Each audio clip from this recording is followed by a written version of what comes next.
Alright people, we're back. A little UFC 131 pre-fight for you guys. See, I got my good camera out for this one because my damn webcam's a piece of shit. As you saw in my top 13 post-fight finale. LegalLevelRadio.com. Go over there and check it out. Lots of cool news up there. I go on there daily if not every other day, to post new stuff, news, all kinds of stuff. Facebook, Legal Level Radio. Sure, it's on there. Join up, man. All kinds of people on there talking about everything MMA, man. So jump on there. Don't waste any time, man, because you won't be able to see my cool head if you don't go there. So, but you can see it here. So, yeah, my shades too. Can't forget the shades. Aaron Rosa taking on Joey Beltran. Joey Beltran is tough as nails. Can take a good amount of punishment. Nasty striker himself too. Recently we've seen him open up a little bit of kicks, which he's been usually just kind of a boxing kind of guy, not a whole lot of kicking here and there. Not that I've seen anyway. Recently he's been doing more kicks, kind of broadening his skill set a bit. A little bit better in the wrestling. It's overall really good balance. You know what I mean? The guy's just really tough, good chin, good balance. Aaron Rose, I don't know a ton about. Probably should have grabbed some more info on him, like I did with these other fighters that I don't know as well. But I'm going to pick Joey Beltran in this fight. I can't be too sure though, so don't quote me on it. Don't give me shit about it either. Igor Prefight taking on Krzysztof Soszyński. Prefight 23-8, nice record, man, nice record. Soszyński 25-11, also good. It's kind of funny because Igor Prefight, it's a tongue twister, man. Anyway, he called out Tito Ortiz in his last win. He had a nice win over who I don't remember. Probably too many beers, likely. Called out Tito. He said, "I want a shot to fight Tito, whatever, blah blah blah." I don't even want to get on the Tito subject because I can sit here and say all the stupid shit that Tito said over the last 10 years, and I can turn this into a rang on Tito blog if I wanted to, but I don't see the point in it because he's just burying himself with his own mouth.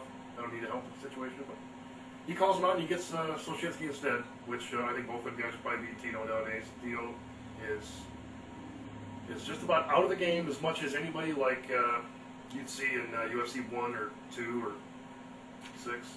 I mean, he's completely out of the game. The game has passed him up. His skill set's gotten no better.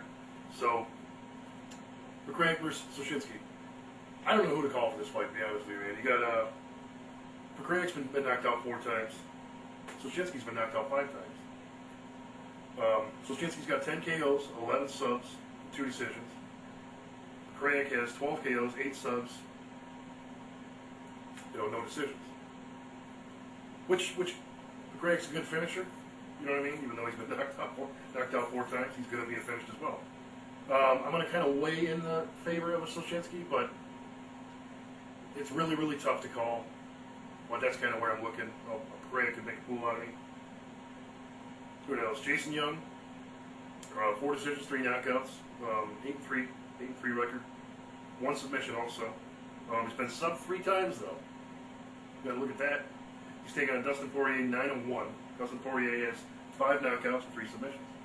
So with his submission abilities, he may be able to put Jason Young on his back, eventually bring it to a submission. That's what I'm thinking.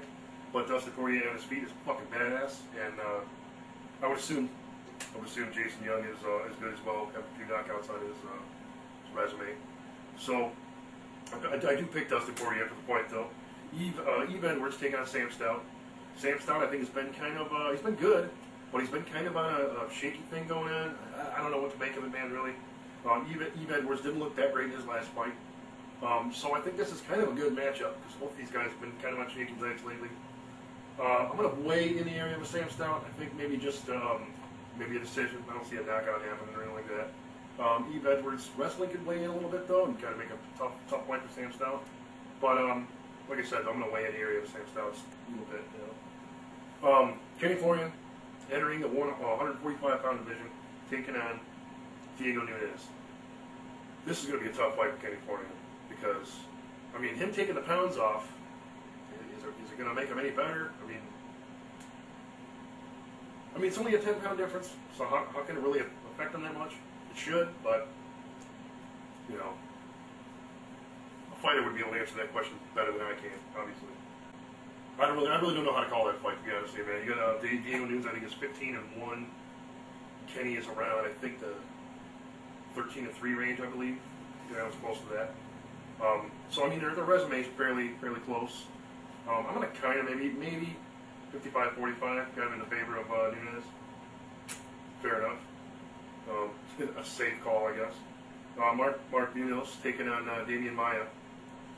Damian Maia, I think, man, I don't know what happened to the guy. I think ever since he got knocked out by Mark Ward or beat by Anderson Silva, one of the two, he just hasn't been the same, man. I mean, he just really hasn't been the same.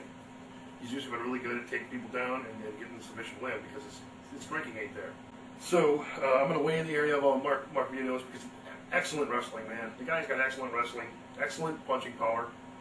I mean, those two qualifications are what Nate Marquardt had. Nate Marquardt knocked his fucking block out.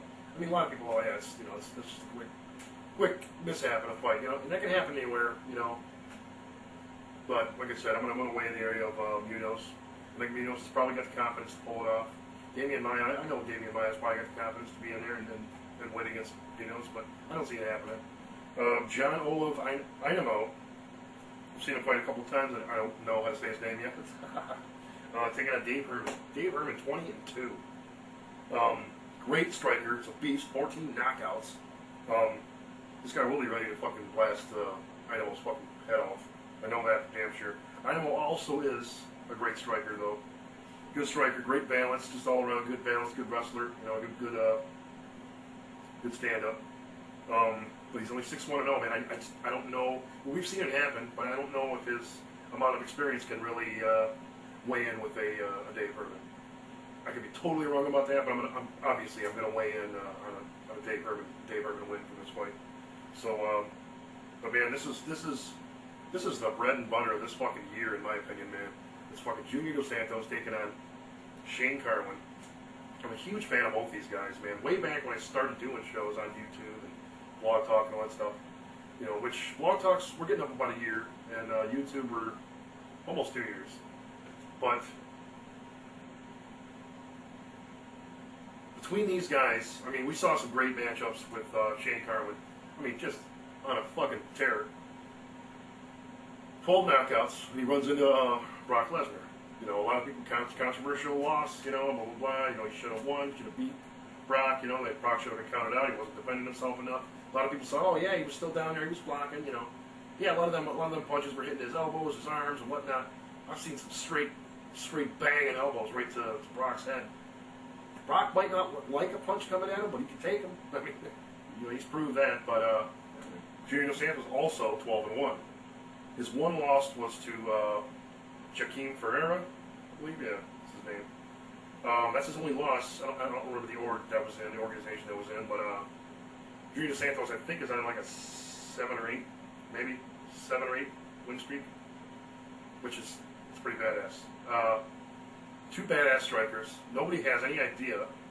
He's got great takedown defense, but nobody has any idea what kind of wrestling Junior Dos Santos has. Shane Carwin has tremendous wrestling. Been wrestling since he was a child. I mean, literally. Shane Carwin's, I mean, his punching is destruction waiting to happen. I can see this fight going a couple different ways. I mean, obviously, Shane Carwin lands the bomb, then a lot of us didn't know that Junior Dos Santos gets hit with the right arm of force, and he's fucking out cold. How do we know? You know what I mean? But realistically, I can see him getting Dos Santos in trouble because he's surprised us with a lot of fights like that. He's gotten certain guys in trouble that you wouldn't think he would get him in trouble. But in favor of Junior Dos Santos, he fought Gonzaga. Shane Carwin fought Gonzaga a couple years ago, and Gonzaga almost dropped his ass. So with that in mind, I don't want to say he almost dropped his ass. I mean, he got him on Queer Street for maybe a second or two. Shane wrapped him up, and I think within 30 seconds later, he ended up taking him out. Knockout. So, thinking about that, Junior Dos Santos also knocked out Gonzaga. So, but he didn't get rocked by Gonzaga either. So you got to wonder, plus the age difference too. Is it really going to be a factor? I don't know. You know what I mean? I think a young guy, what is he, 24, 25? Dos Santos? There's a lot of factors that weigh into the fight, but I'm kind of leaning in the area of Shane Carwin. If he runs into the same kind of problems that he did with Gonzaga way back when, which Gonzaga, care what anybody says, man, Gonzaga was a badass striker in his time. Where is he now? Who knows, man? But he kind of really just fell off, and when he fell off, it was a fucking landslide. He just went right downhill. And it just seemed like from getting knocked out a couple times, he couldn't come back from that. But this is going to be a fucking bomb fest. I'd be surprised if it stays undefeated, because I think if either of them guys start taking some major shots, are we going to see any, groundwork from Dos Santos? Are we going to see any submission attempts from Dos Santos? We could see both of those from Shane Carwin, submission attempt or just groundwork. I'd say if Junior gets on his back and hasn't really trained much for being on his back, which I would assume he has. You have to. Going against somebody like Brock Lesnar or Shane Carwin, you have to train for being on your back. But we've never seen Junior Santos on his back or much groundwork, really. I mean, we've seen a little bit here and there. I think we've seen a little bit of groundwork from Purdue. I think we've seen a little bit of his groundwork, with Purdue when they fought. I don't know, man. It's so hard to call, man. It's really, really so hard to call. Two guys I got a shit ton of respect for, man. Two of my favorite fighters, basically. And two of my top two heavyweights, basically. So this is going to be a good night for me and a bad night. Sub it up. I'll see you guys next time. And check us out. Facebook, Legal Level Radio, man. LegalLevelRadio.com. We're out of here. Thank you very much.